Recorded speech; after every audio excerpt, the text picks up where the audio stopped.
एक बार बुद्ध अपने भिक्षु के साथ भिक्षाटन के लिए किसी गांव की तरफ जा रहे थे। तभी अचानक बुद्ध के पैरों में कांटा लग गया। कांटा इतना तीक्ष्ण था कि चुभते ही रक्त की धार निकलने लगी। बुद्ध के भिक्षु ने रक्त को रोकने के लिए एक कपड़ा फाड़कर बुद्ध के पैर पर बांध दिया। इस घटना को कुछ लोग देख रहे थे जो कि बुद्ध से ईर्ष्या करते थे।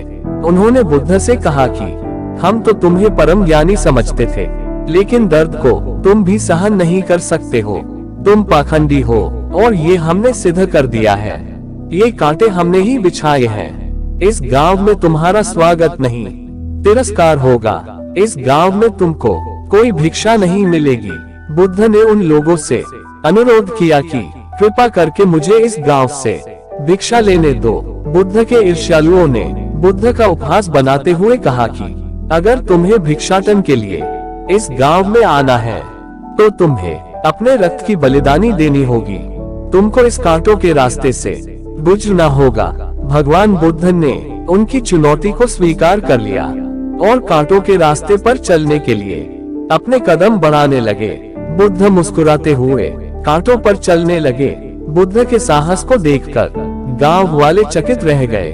कुछ लोगों की आंखें फटी की फटी रह गई। गांव वाले सोचने लगे कि बुद्ध भिक्षा के लिए दूसरे गांव भी जा सकते थे, तो फिर कांटों पर चलकर क्या साबित करना चाहते हैं। गांव वाले बुद्ध के संदेश को इतनी जल्दी नहीं समझ पाए।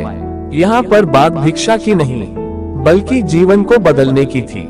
गांव वालों की भीड़ में एक सुमित नाम का युवक था जो बुद्ध पर हो रहे अत्याचार को देखकर द्रवित हो गया। सुमित दौड़कर गया और बुद्ध के पैरों के सामने से कांटे को हटाने लगा। बुद्ध के ईर्ष्यालु सुमित को रोकने लगे और गांव से दाना पानी न देने की धमकी देने लगे। सुमित ने किसी की न सुनी और कांटों को हटाते हुए बोला, हे भगवान, आप इन मुट्ठी भर लोगों के लिए अपने आप को कष्ट मत दीजिए। आप गांव में प्रवेश कीजिए। बहुत सारे लोग आपको भिक्षा देने के लिए आतुर हैं। बुद्ध ने सुमित को अपने पास बुलाया और आशीर्वाद देने लगे। सुमित पीछे हट गया। हे भगवान, आप मुझे छूकर अपने आप को अपवित्र और दूषित न करें। महात्मा बुद्ध ने कहा, तुम अपने आप को दूषित क्यों कहते हो? स्पर्श से कभी कोई भी दूषित नहीं होता है। मनुष्य तो लोभ, लालच, घृणा, ईर्ष्या से दूषित होता है। तुम्हारे अंदर तो प्रेम भरा है। तुम दूसरों का सुख चाहते हो। तुम तो पवित्र हो। बुद्ध के बोल सुनकर कुछ लोग बोले, तुम तो अपने आप को बड़े ज्ञानी कहते हो। तुमको जाति का कोई ज्ञान ही नहीं है। तुम पाखंडी हो। बुद्ध बड़े ही शांत स्वभाव से कहते हैं, मानव से मानव की मानवता छीनना पाखंडी की निशानी है। मुझे पाखंडी बोलकर यदि आपको संतोष मिलता है तो मेरे लिए दुख का कोई विषय नहीं है।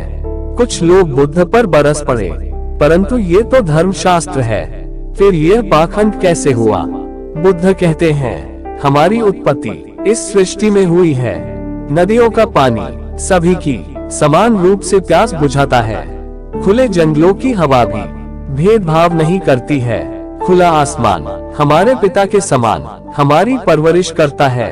सृष्टिकर्ता ने भी कोई भेदभाव नहीं किया है। फिर हम इंसान कौन होते हैं? भेदभाव करने वाले। मानव में भेद करके अपने संबंधों को बिगाड़ता है।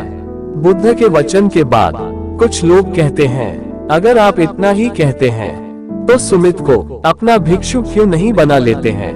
बुद्ध ने कहा कि अच्छा सुझाव है।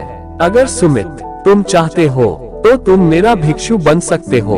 बुद्ध के आमंत्रण पर सुमित नीच जाति का पहला बौद्ध भिक्षु बनता है। इस पूरे विवरण में न केवल सुमित का जीवन बदला बल्कि शेष सभी लोगों का जीवन भी रूपांतरित हुआ।